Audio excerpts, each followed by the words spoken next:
നമസ്കാരം. നടൻ ദിലീപിനെ സംബന്ധിച്ച് വളരെ നിർണായക മണിക്കൂറുകളാണ് ഇപ്പോൾ കടന്നു പോകുന്നത്. കഴിഞ്ഞ 8 വർഷമായി കേരളം കാത്തിരിക്കുന്ന ഒരു വിധി തന്നെയാണ്. കൊച്ചിയിൽ നടി ആക്രമിക്കപ്പെട്ട കേസിൻ്റെ അന്തിമ വിധിയാണ് നാളെ വരാൻ പോകുന്നത്. അത് എന്തായിരിക്കും എന്ന് തന്നെയാണ് സോഷ്യൽ മീഡിയ ഉൾപ്പെടെ നോക്കിക്കാണുന്നത്. കഴിഞ്ഞ 8 വർഷമായി ദിലീപ് പറഞ്ഞുകൊണ്ടേയിരിക്കുന്ന ഒരു കാര്യം തന്നെയായിരുന്നു, ദിലീപ് കുറ്റക്കാരനല്ല എന്ന്. പക്ഷേ താൻ മാനസികമായി ഏറെ തളർന്നുപോയ വർഷങ്ങളാണ് അത്. ദിലീപ് കുറ്റക്കാരനാണെങ്കിൽ നാളെ എന്തായിരിക്കും, ജയിൽവാസമാണോ അതോ ജീവപര്യന്തമാണോ എന്നൊക്കെ ഉറ്റുനോക്കുന്ന ഒരു ദിവസം കൂടിയാണ്. ദിലീപിനെ സംബന്ധിച്ച് വളരെ കടുത്ത ഒരു ദൈവവിശ്വാസിയായിട്ടുള്ള ഒരു കാഴ്ച നമുക്ക് കാണാൻ സാധിക്കും. ഇപ്പോൾ മണ്ഡലകാലം തുടങ്ങിയിരിക്കുകയാണ്. അതുകൊണ്ട് തന്നെ ദിലീപിൻ്റെ ലുക്കിൽ വളരെയധികം മാറ്റം സംഭവിച്ചിട്ടുണ്ട്. താടിയൊക്കെ നീട്ടി വളർത്തിയ ഒരു ലുക്കിൽ തന്നെയാണ്.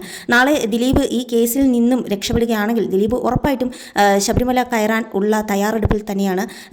നമ്മൾ ഇതിനു മുമ്പൊക്കെ കണ്ടിട്ടുണ്ട് ദിലീപ് കടുത്തൊരു ദൈവവിശ്വാസിയായിട്ട്, അല്ലെങ്കിൽ അമ്പലങ്ങളിൽ ക്ഷേത്രങ്ങളിൽ ദർശനം നടത്തിയും പള്ളികളിൽ മെഴുകുതിരി കത്തിച്ചും ഒക്കെയുള്ള ഒരു കാഴ്ച നമ്മൾ കണ്ടതാണ്. അതുകൊണ്ട് തന്നെ ദൈവത്തെ മുറുകി പിടിച്ചിരിക്കുന്ന ഒരു നിമിഷം കൂടിയാണ് ദിലീപിനെ സംബന്ധിച്ച്.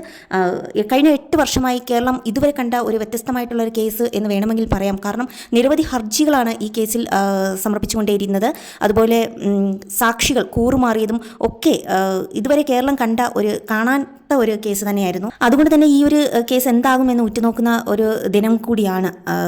പൾസർ സുനി ഒന്നാം പ്രതിയായി, ഈ കേസിൻ്റെ ഒന്നാം പ്രതിയായിട്ടുള്ള പൾസർ സുനിക്ക് ജീവപര്യന്തം ശിക്ഷ കിട്ടും എന്ന് തന്നെയാണ് പ്രതീക്ഷിക്കുന്നത്. അതുപോലെ ഈ കേസിൽ നിന്ന് ഊരുമോ ഇല്ലയോ എന്നൊക്കെ കേസിലെ 8ാം പ്രതിയായ ദിലീപ് നോക്കിക്കാണുന്നുണ്ട്. പത്മസരോവരത്ത് തിരക്കിട്ട ചർച്ചകൾ നടക്കുന്നുവെന്നാണ് പുറത്തു വരുന്ന റിപ്പോർട്ടുകൾ. നിരവധി കാറുകൾ വന്നു പോകുന്നുണ്ട്. എന്തായിരിക്കും നാളത്തെ ഒരു തീരുമാനം എന്ന് അവർ മുൻകൂട്ടി കണ്ടിട്ടുണ്ടോ എന്ന് അറിയില്ല. എന്തായാലും വരും ദിവസങ്ങൾ അല്ലെങ്കിൽ വരും മണിക്കൂറുകൾ വളരെ നിർണായകം തന്നെയാണ്. അതിജീവിതയ്ക്ക് നീതി കിട്ടുമോ അതോ ദിലീപിന് ഇതിൽ നിന്നും കുറ്റവിമുക്തനാകുമോ എന്നൊക്കെ നോക്കിക്കാണുന്നുണ്ട്. ഒരു പക്ഷേ വിധി ദിലീപിന് അനുകൂലമായാൽ അദ്ദേഹത്തിൻ്റെ സിനിമാ ജീവിതത്തിന് തന്നെ വലിയ ആശ്വാസം ആകും എന്നതിൽ സംശയമില്ല. കാരണം ഈ ഒരു കേസിന് പിന്നാലെ അത് ഏറ്റവും കൂടുതൽ ബാധിക്കപ്പെട്ടത് അദ്ദേഹത്തിൻ്റെ സിനിമകളെ തന്നെയായിരുന്നു. ഒരു കാലത്ത് മമ്മൂട്ടിയുടെയും മോഹൻലാലിൻ്റെയും ചിത്രങ്ങൾ പോലും തിയേറ്ററിൽ പരാജയപ്പെട്ടപ്പോൾ തുടർ വിജയങ്ങളുമായി തിയേറ്ററിലേക്ക് ആളെ കെട്ടിയത് ദിലീപ് സിനിമകളായിരുന്നു. ആ വിജയത്തിൻ്റെ ബലത്തിലാണ് ദിലീപ് മലയാള സിനിമയിലെ ഏറ്റവും വലിയ സ്വാധീന ശക്തികളിൽ ഒരാൾ മാറിയതും.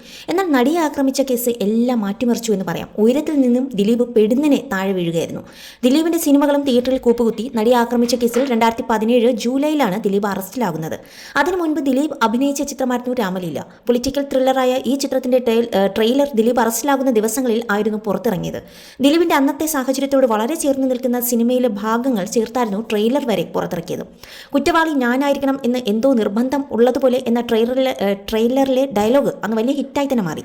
നടി ആക്രമിച്ച കേസിൽ ദിലീപിനെതിരെ ശക്തമായ ആരോപണം നിലനിൽക്കുന്ന സമയമായിരുന്നു അത്. ദിലീപ് ജയിലിൽ കിടക്കുമ്പോൾ തന്നെയായിരുന്നു രാമലീല റിലീസ് ചെയ്തത്. 2017 സെപ്റ്റംബറിലാണ് ചിത്രം പുറത്തിറങ്ങിയത്. ചിത്രം വലിയ ഹിറ്റായി മാറുകയായിരുന്നു. ദിലീപിന്റെ ഏറ്റവും വലിയ പണം വാരി പടങ്ങളിൽ ഒന്നായി മാറിയ രാമലീല വിവാദങ്ങൾക്കിടയിലും വലിയ വിജയമായി. ഇത് പ്രൊഫഷണൽ ജീവിതത്തിൽ ദിലീപിന് അന്ന് നൽകിയ ആശ്വാസം ചെറുതായിരുന്നില്ല. പിന്നീട് ഇറങ്ങിയ ഒരു ദിലീപ് ചിത്രം പോലും തിയേറ്ററിൽ വിജയമായില്ല.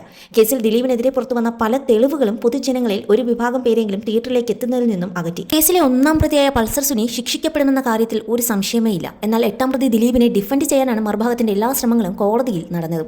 8ാം പ്രതി നൽകിയ കൊട്ടേഷനാണ് ക്രൂരകൃത്യത്തിന് കാരണം എന്നാണ് പ്രോസിക്യൂഷന്റെ കണ്ടെത്തൽ. 2 പ്രോസിക്യൂട്ടർമാർ നേരത്തെ കേസിൽ രാജിവെച്ചിരുന്നു. 3ാമത്തെ പ്രോസിക്യൂട്ടറാണ് ഏറ്റവും ഒടുവിലുണ്ടായിരുന്നത്.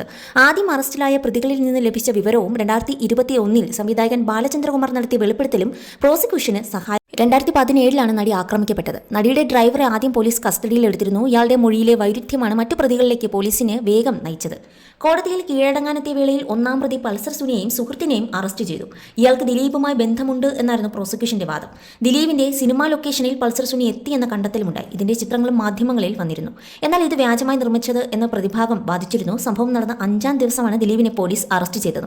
3 മാസത്തോളം ജയിലിൽ കഴിഞ്ഞ ശേഷമാണ് ദിലീപിന് കോടതി ജാമ്യം നൽകിയത്. ഇതെല്ലാം വെച്ചുകൊണ്ട് തന്നെ നാളത്തെ വിധി എന്താകുമെന്ന് ഉറ്റുനോക്കുകയാണ് കേരളം. ദിലീപ് കുറ്റക്കാരനാകുമോ, കുറ്റവിമുക്തനാകുമോ, അതിജീവിതയ്ക്ക് നീതി കിട്ടുമോ ഇല്ലയോ എന്നൊക്കെ ഇനിയാണ് നമ്മൾ നോക്കിക്കാണേണ്ടത്. അതുകൊണ്ട് തന്നെ നാളത്തെ ദിവസം അതിജീവിതയെ സംബന്ധിച്ചും ദിലീപിനെ സംബന്ധിച്ചും വളരെ നിർണായകം ആയിട്ടുള്ളത് തന്നെയാണ്.